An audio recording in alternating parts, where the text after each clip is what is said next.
Bonjour les petits loups de la Baroche, de Lyon, du Queyras. Vous allez bien? Allez, aujourd'hui, une histoire de moustache magique. Mais d'abord, une petite comptine. Chat, chat, chat, moustacha, bois ton lait, mange ta soupe. Si tu lèches ta soucoupe, tu deviendras grand. Chat, chat, chat, moustacha, maman est dans sa cachette qui tricote des chaussettes pour tous ses enfants chats. Et la petite histoire.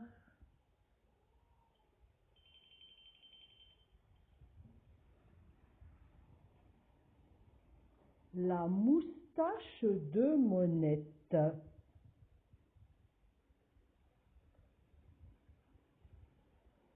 Monette est une fillette si craintive, si timide, qu'elle n'a pas d'amis. Elle se console en lisant, et que les livres soient petits, soient grands ou énormes, elle les dévore avec passion. Un jour, dans le grenier, elle découvre le livre du géant à moustache, l'histoire d'un géant qui, d'un coup, d'une pitchénette, d'un éternuement, abat une forêt. Tchoum! Il terrasse les horribles dragons. Ah, si j'avais une telle moustache, je serais brave moi aussi. Qu'à cela ne tienne, elle décide de s'en fabriquer une. Mais celle-ci est trop petite. Celle-ci est trop grande. Ah là là là là. Dans la malle, elle va trouver la solution.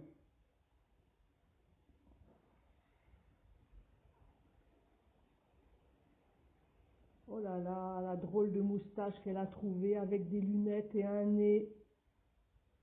La voilà sortie. Mais chemin faisant, elle ne trouve que des regards moqueurs. Et n'entend que des ricanements. Et s'entend dire, ce n'est pas carnaval. Manette ne sait que rougir et fuir. Ce soir-là, rien ne va plus. Elle se couche sans dîner. Ah, si le géant à moustache de mon livre était là, il saurait que faire. Manette s'endort, triste comme les pierres. Les rayons de la lune la réveillent. Dans un coin de la chambre, elle distingue une ombre immense, effrayante. Tu m'as appelé? Me voilà. Manette tremble. Le géant à moustache se dresse là devant elle. Ce chasseur de dragons est-il aussi un dévoreur d'enfants?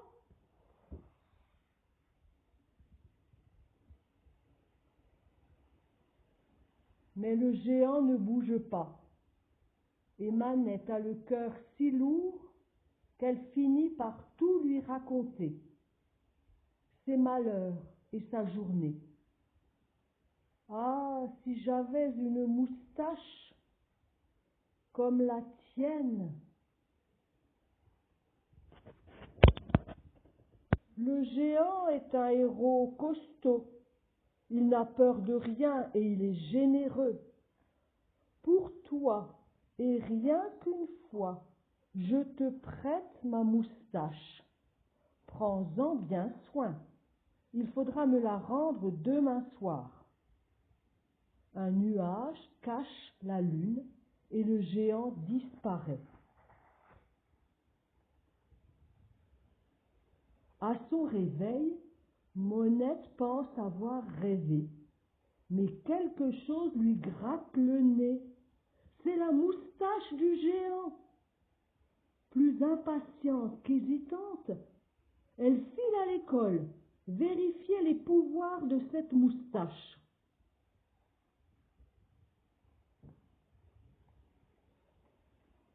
Salut, dit Monette à chacun. Salut, lui répondent certains étonnés. Tu veux jouer avec nous? Comme c'est agréable d'être avec les autres, de rire, de jouer, même à des jeux qu'on n'aime pas vraiment.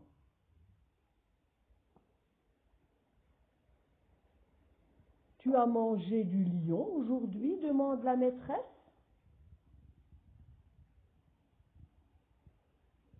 Non, mais j'ai ma moustache. Les adultes ne comprennent pas toujours ce que disent les enfants. La maîtresse sourit.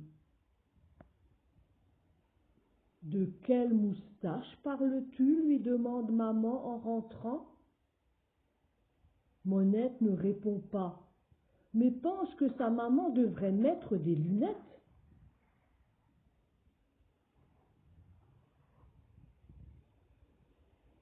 Le soir, devant le miroir, Monette s'arrête net.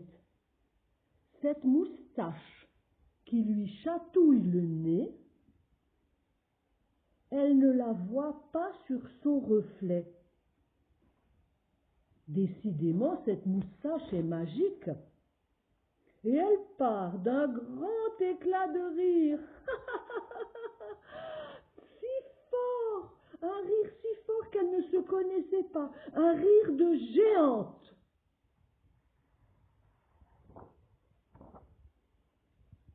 Le rire de Monette est si puissant, il la secoue tant qu'hélas, la moustache tombe au fond du lavabo.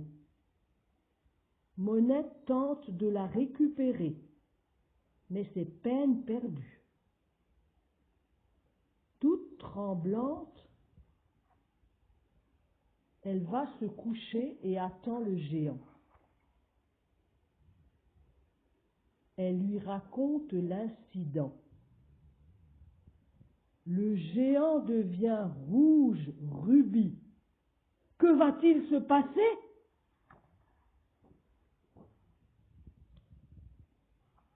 Contre toute attente, le géant éclate en sanglots. Oh non, justement ce soir, je dois chasser le plus terrible des dragons, et sans ma moustache. Manette reste sans voix devant son héros, démuni. Quand les pleurs du géant redoublent, Monette essaie de le rassurer. C'est à moi de t'aider maintenant.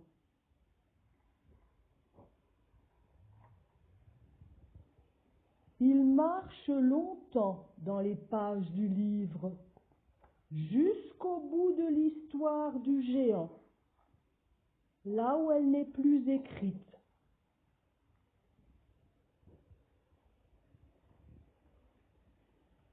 Soudain, l'odeur du bois qui brûle les prend à la gorge, et la chaleur des flammes les saisit.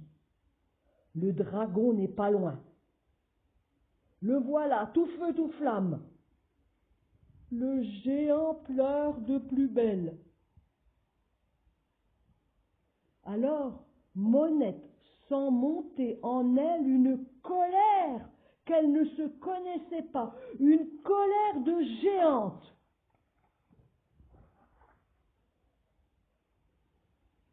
Ça suffit, je t'interdis de terroriser mon ami. La terre s'arrête de tourner, la lune de briller, et le dragon se couche.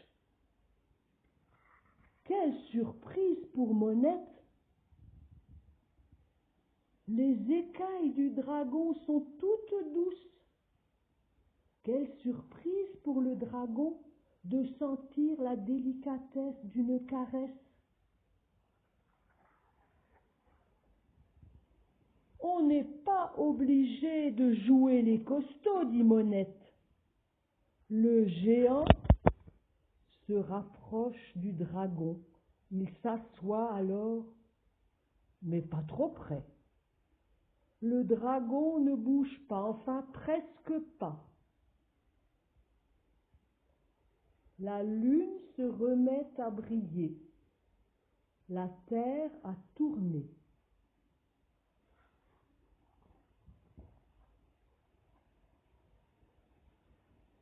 C'est presque l'aube.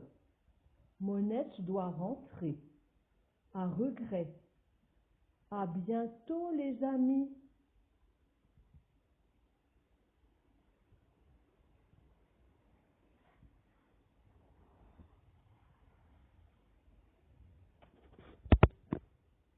Depuis les mercredis, Monette raconte les aventures du géant qui n'avait presque peur de rien, de la petite fille qui n'était presque pas timide et du dragon qui était presque gentil. Chaque mercredi, elle réinvente l'histoire pour le plus grand plaisir de ses nouveaux amis.